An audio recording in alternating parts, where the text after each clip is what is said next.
This day and this moment are a tribute to an experience that has bonded all of us to a span of time that completely alters and redefines so much of our lives when we didn't even know we needed that metamorphosis. We only have one life, but not only one chance, and we are all given a new chance every day that we are lucky enough to breathe in and out and to keep going in our quest to do the best we possibly can in these moments of our lives and at this time. I'm now going to quote Faith Aiken, who is a Peace Corps volunteer who just weeks ago left Thailand. She wrote a beautiful blog about Peace Corps, what really means, and she said something that I just loved.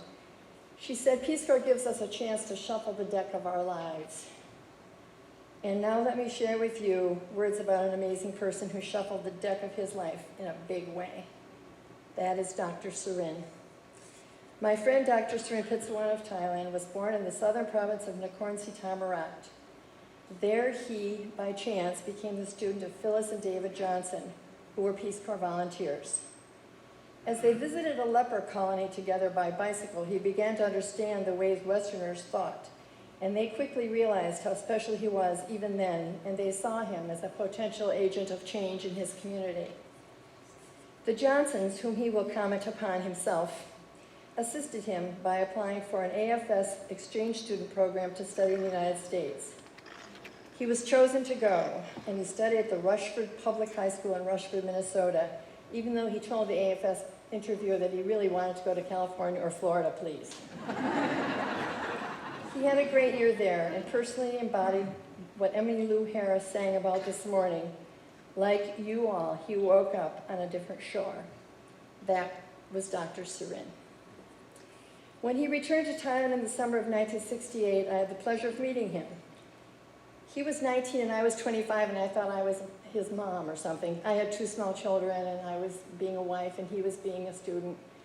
But now I'm happy to say that even though I'm a lot older than him, he's starting to catch up. He was a favorite among his AFS Thai friends, and they eventually began to call him the man with wings, and have said throughout his career that he never acts like a big shot. That's Dr. Surin. In December of 1968, he came with his Thai AFS friends to my house in Bangkok. They all wore scarves and mittens and sang Christmas carols with my family, even though it was 90 degrees outside. From that day until now, we have been friends. 18 years later, when I became Peace Corps Country Director in Thailand, I had the pleasure of working daily with his wonderful sister, Heidi. She was a great Peace Corps trainer, very beloved. After his AFS year, Dr. Surin spent 2 years at Thammasat University in Bangkok, and he later graduated from Claremont Men's College in California with highest honors. He followed that with an MA and a PhD from Harvard University. That is Dr. Surin. He also spent 1.5 years studying Arabic and doing research at the American University in Cairo. That is Dr. Surin. I can't get my cards apart here. Mark Twain once said, years from now you will be more disappointed by the things you didn't do than by the ones you did. So sail away from the safe harbor. And that was Dr. Surin. Kevin Quigley, the current CD in Peace Corps Thailand, told me that he feels that Dr. Surin is the most impressive Thai person of his generation. And Kevin knows a lot of Thai people. That's an impressive thing in itself. Professionally, Dr. Surin was a newspaper columnist for 2 English-language newspapers early in his career. He later taught university for many years in Bangkok and left that post for a period of time to teach at the American University in Washington, D.C.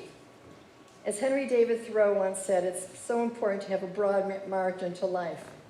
That is Dr. Surin. He is also married to his beautiful wife, Alicia, I think it is Alicia, and they have 3 sons.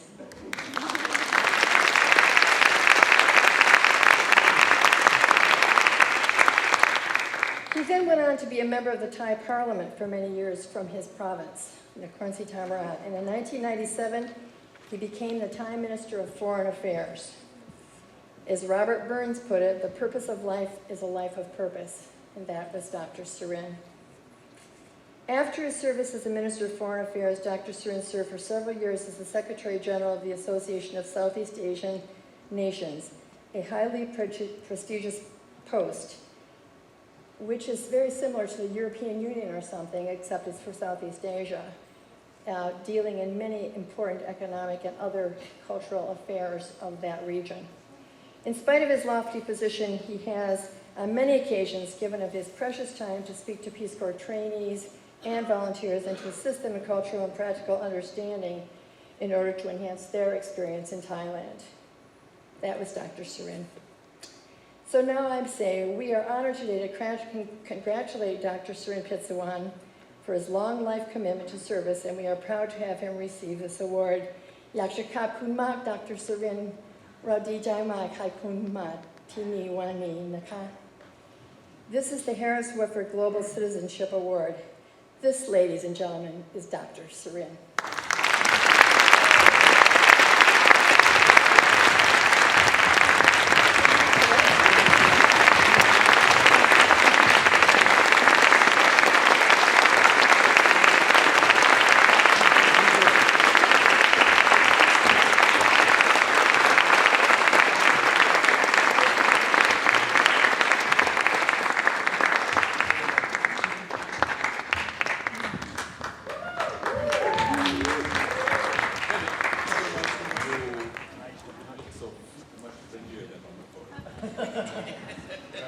Thank you. Well, thank you very, very much, David and Jeannie and Sarah. I feel like I'm accepting a nomination for presidential ticket here.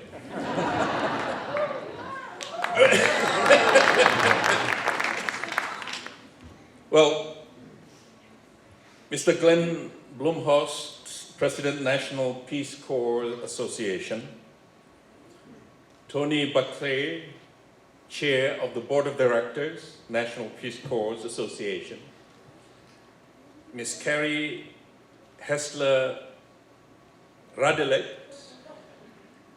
the new Peace Corps Executive Director, congratulations.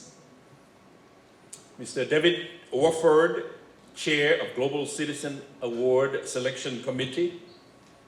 You sound much friendlier than when you interviewed me on the phone. I was sitting in my room at Oxford University in the cold, but David was even colder.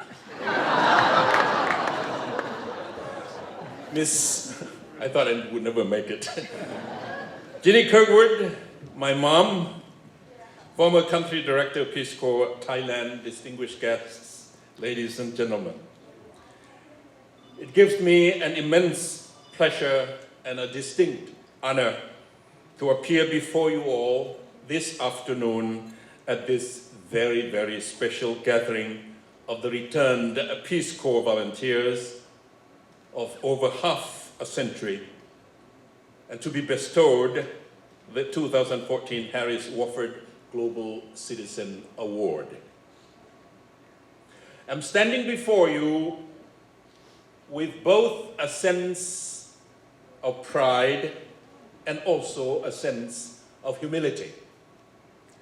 Proud because it is an honor that recognizes not only myself, but millions of other so-called the Peace Corps products all around the world whose lives have been enriched and influenced by their association with all of you during your time of noble services in those countries.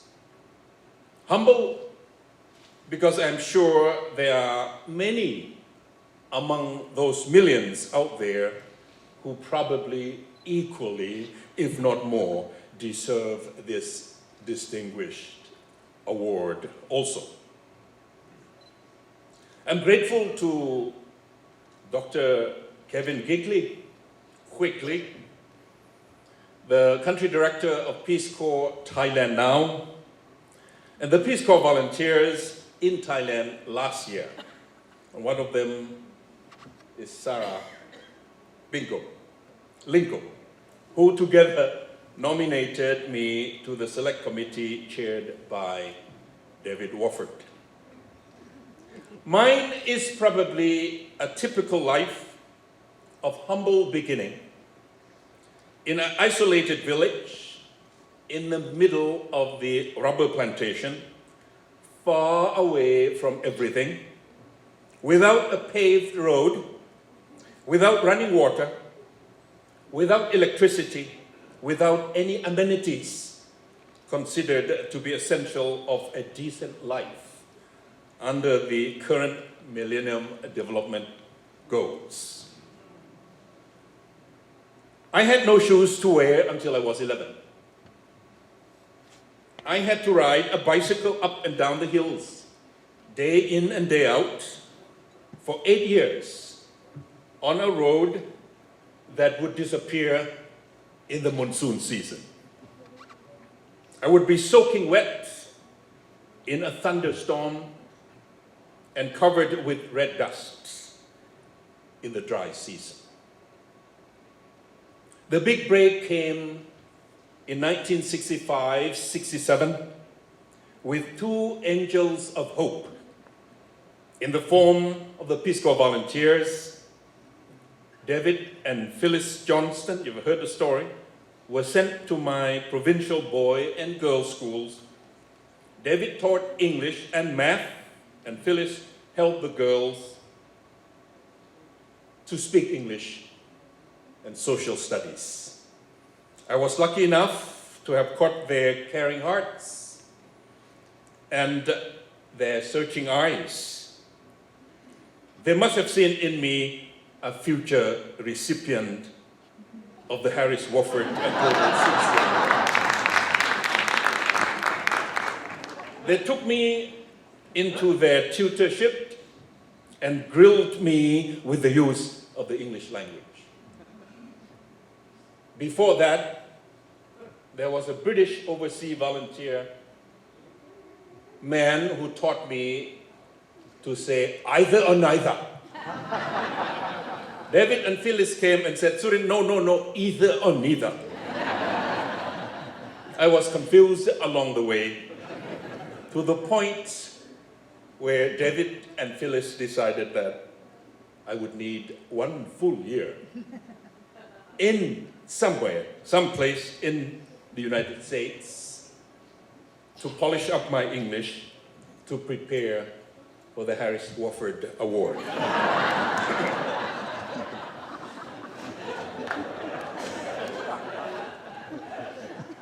You know, I'll tell you a story, and I hope I won't offend anybody. You are old enough not to be offended. Kennedy said, the Peace Corps volunteers are men and women who will be expected to work and live alongside the nationals of the country in which they are stationed, doing the same work, eating the same food, talking the same language. Well, sometime in the late 60s, the Thai government decided to promote dairy farming. But we had only cows, we did not have a bull. And one was ordered from Wisconsin. And when the bull landed, was taken to this cooperative in Ratchaburi province, south of Bangkok, the bull decided just to lie down, not to do the work. AID agricultural expert went there, it didn't work. Thai agricultural expert went there, it didn't work. It took a Peace Corps volunteer to walk to the bull, whisper into the ear. The bull looked up and stood up, ready to work.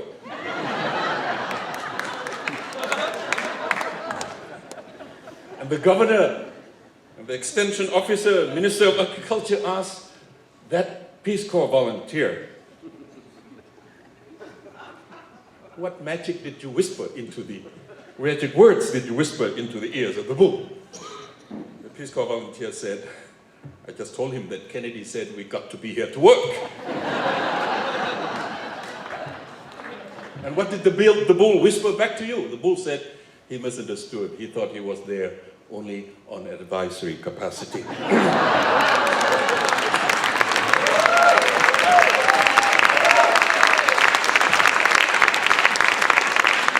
So Peace Corps volunteers were those who roll up their sleeves and got to do the dirty work. 220,000 of you have done that job and have brought back the world to your own society. And America, yourselves have been enriched by that experience out there in the world. Ladies and gentlemen, here we are, more than a half century after John Kennedy conceived of the idea of the Peace Corps on the steps of the Michigan Union in the early morning hours of the 14th of October 1960, the idea he called the idea of greater purpose. He said, to bear the burden of the twilight struggle against the common enemies of man, tyranny, poverty, and diseases.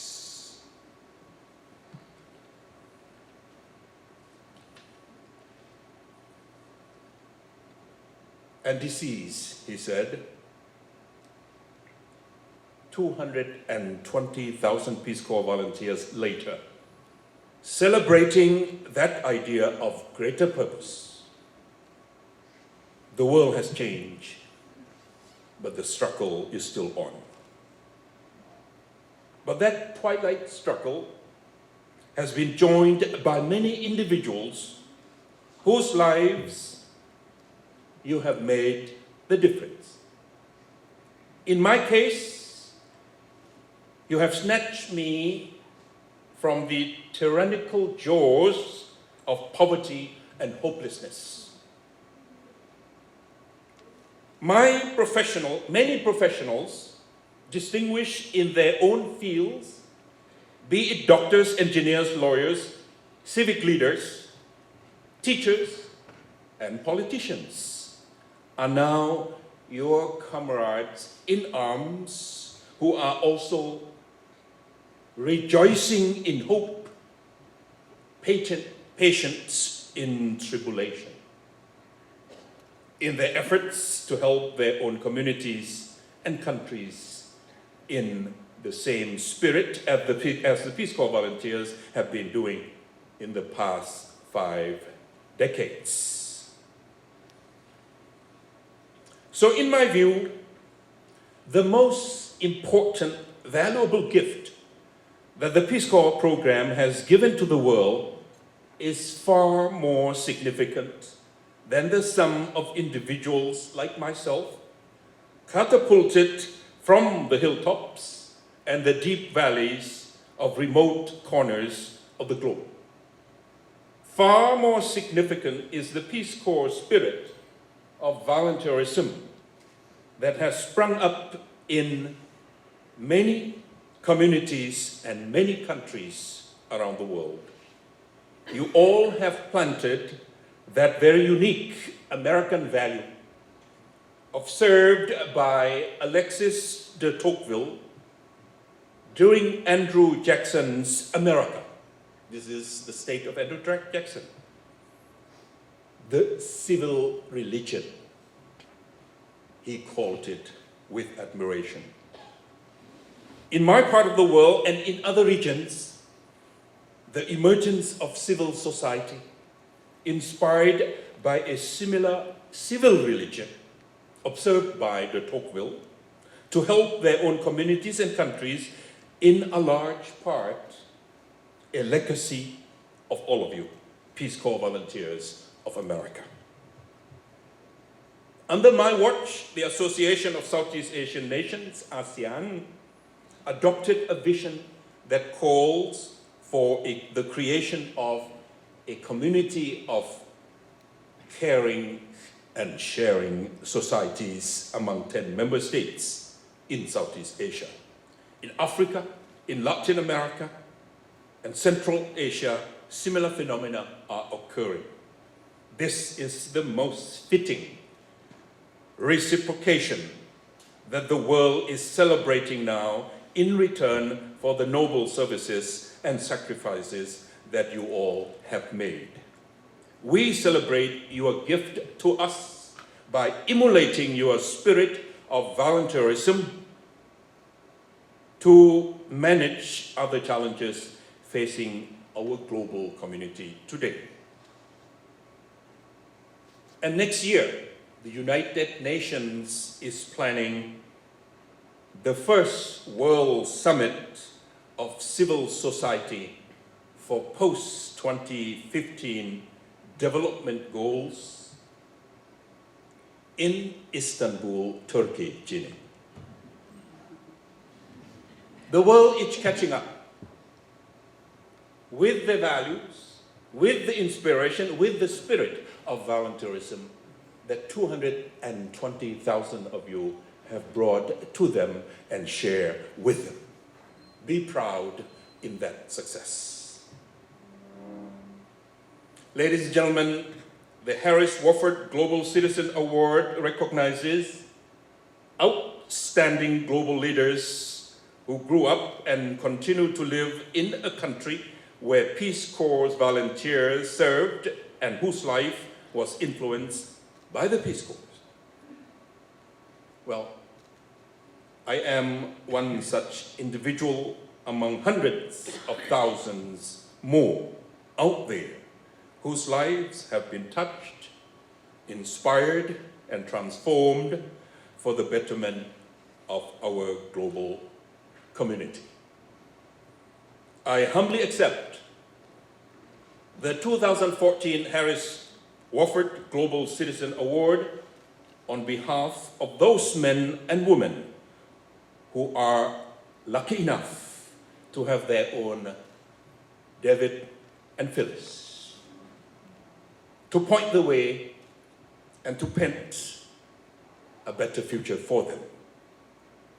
I thank my angels of hope, David and Phyllis Johnston, and I owe much to the Peace Corps program.